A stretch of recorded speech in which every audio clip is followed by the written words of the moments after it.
Hi, incoming freshman class. My name is Stephanie Urbano, and I'm a graduating senior of Briarwoods' class of 2018. I wanted to provide you guys with some tips on your next upcoming 4 years, because they're going to be a little rough, but I would promise you'll get through them. So, first off, adolescence is a time that's going to be a little rocky, but don't worry, that's how it's supposed to be. Adolescence in psychology is often known as a time of trying on new personalities, trying new things. This will play into a lot of how your high school activities go. Try as many new things as possible. You never know what you're going to love, and even if you find something you don't necessarily like, that's alright. That means you know to avoid it in the future. Another important element of succeeding in high school is to avoid social loafing. Social loafing is basically slacking off in a group project. I promise you, even though another person is doing their part of the work, you want to be able to do that work too. Because I know a lot of us think school isn't the most helpful for our future, but these research abilities and these like elements of work ethic are going to be incredibly important to you as you progress through not just high school or college, but also to your career paths or just in life in general. It doesn't matter where you're going into, you're going to be working with a team at some point, and you don't want to be known as the guy that never does their work. Another element that plays into this is motivation. Intrinsic versus extrinsic motivation is one of the most important factors of setting your own personal goals and reaching them. Intrinsic motivation is motivation you find inside, things you just naturally want to do, like your drive to succeed or your drive to do well at something. Extrinsic motivation are basically rewards, so money, good grades, things like that. It's often a lot easier to fall into that extrinsic motivation because it's a lot easier to enjoy something that's palpable or physical or has a direct effect.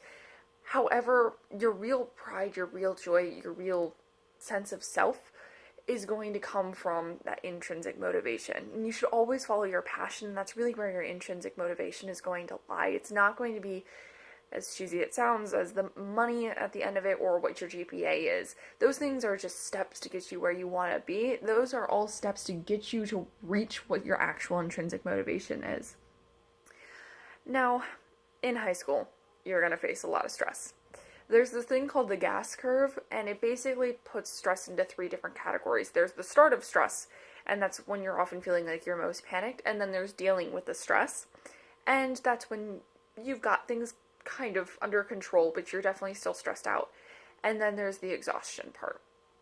Now, your job is to do absolutely the best at trying to avoid that exhaustion stage, because that's really going to drag you down. That's when really bad effects can happen, even psychosomatic illnesses. Psychosomatic illnesses is when there's something going on with your brain or something with your behavior or your feelings that you actually start getting physical effects. Some disorders can be considered psychosomatic illnesses, such as panic disorders, where you have panic attacks, where you can experience really terrifying situations, such as you feel like you're choking or you're having a heart attack, or lesser events like anxiety attacks where your hands start shaking or you start hyperventilating. These things all can come from stress. So there are a lot of stress relieving things that you can do. Exercise is a great one. Having a healthy diet is another, but really setting good study habits is going to be a really important thing for all of you new high schoolers.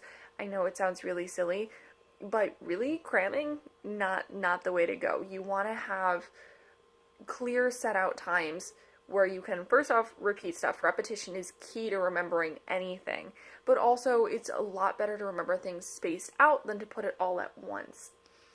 Now, another thing I want to touch on that also has a lot to do with stress is your parents. These next 4 years for you and your parents are going to be a roller coaster. No matter how good of a kid you are or no matter how things are at home, it's going to be a roller coaster. There's going to be a lot of high tension. There's going to be a lot of emotions.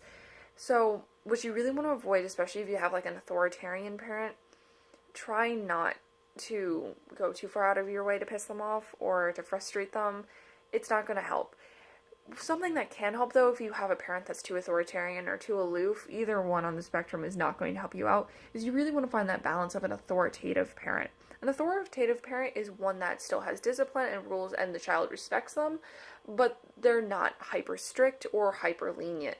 You want to find that balance of a really respected figure, but one that's not driving you crazy. So there are a lot of different ways that you can do this. part of your moral development is going to be really adjusting to your parents, learning from them. Almost all of your belief systems and even political beliefs, religious beliefs, anything in that category is going to come from your family. So you really want to have that close connection with them. Trust me, I know things get rough with parents sometimes, but they're your family, they're there for you. And remember that they were the ones that bared with you through all of those psychodevelopmental stages, because trust me, I promise there were a few of them that weren't so fun. But in the end, guys, high school is not just about the grades. Definitely try to do your best at grades, but hey, you know what? Some people aren't about grades. Some people aren't about high GPAs. But find something you are about. Find something you're passionate. Stay true to it. If you want to find better ways to do things, there's someone out there that will help you. Ask for advice. Talk to your teachers. Talk to your counselors. There's so many people that are here, especially at Briarwoods, that are willing to help you out. Honestly, talking to upperclassmen works great too. I mean, we've all been through it. Like, I can tell you personally, I wish I'd taken more dual enrollment classes than AP classes, because I would have more college credit so I could get through college faster and cheaper. These are all things that you will learn, but there are easier ways to learn them than others. So feel free to reach out always, but in the end, remember, you're going to get stressed out sometimes, but if you do hit that exhausted stage, give yourself a break. Like, honestly, just recuperate for a bit, because you're not going to be functional well at that state. And find that intrinsic motivation.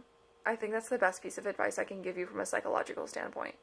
Intrinsic motivation is going to be there when extrinsic motivation is not. Because there's going to be a point where you're going to be low on money, or you're not going to have a reward at the end of it. But you're going to have to find that personal pride to say, hey, my self-concept is right. I am good at this. I am proud of myself. So, stay true, Briarwoods, and good luck.